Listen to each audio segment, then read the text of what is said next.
இனிமே செத்த நாயின்னு என்ன பண்ணாதீங்க, சொல்லாதீங்க. ஓ அப்ப சாகாத நாயா? நாயே சொல்லாதீங்க, பேயும் சொல்லாதீங்க. நீங்கள் ராஜகுமாரர்கள், ராஜகுமாரத்திகள்.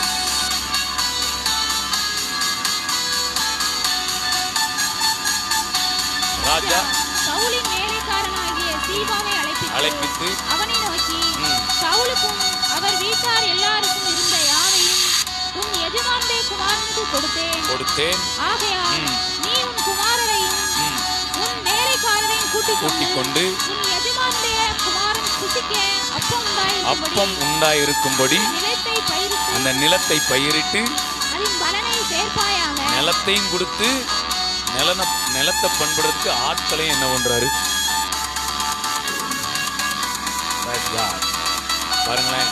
நிலத்தையும் கொடுத்து அதை பயிரிட்டு அதன் பலனை யார் சேர்க்கணுமா? சீவா உன் எஜமானுடைய குமாரன் மேவிபோசே தாம் நித்தம் என் பந்தியிலே அப்பம் புசிப்பான் என்றான். Price God.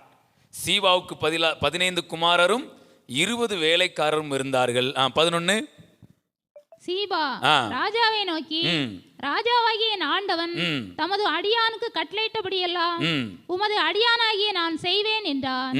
ராஜகுமாரரில் ஒருவனைப் போல, நல்ல கவனிங்க, ராஜகுமாரரில் ஒருவனைப் போல மேவிபோசேத் என் பந்தியிலே அசனம் பண்ணுவான் என்று ராஜா ஏற்கனவே தான் சொன்னார்ல, அவன் நித்தமும் என் பந்தியில அப்பம் புசிப்பான்னு. இப்ப இது சொன்னது யாருக்கு தெரியுமா? சீவாவுக்கு கிடையாது, இது சொன்னது மேவிபோசேத்துக்கு. அழுத்தி சொல்றாரு பாருங்களேன் இந்த வார்த்தைய. ராஜகுமாரரில் ஒருவனைப் போல மேவிபோசேத் என் பந்தியிலே அசனம் பண்ணுவான்.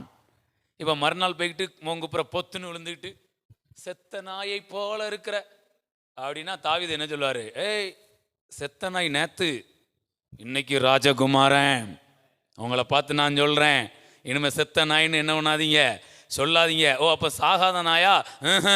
நாயே சொல்லாதீங்க, பேயும் சொல்லாதீங்க. நீங்கள் ராஜகுமாரர்கள், ராஜகுமாரத்திகள்.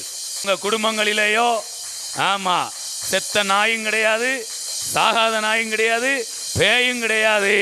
இருக்க அத்தனை பேரும் ராஜகுமாரர்கள். ஆமா, ஏன்னா ராஜாதி ராஜாவின் தாயை நம்ம மேல இருக்குது. ராஜகுமாரர்களுக்கான மகிமை ஒரு நாளும் நம்மை விட்டு என்ன செய்யாது, விலகி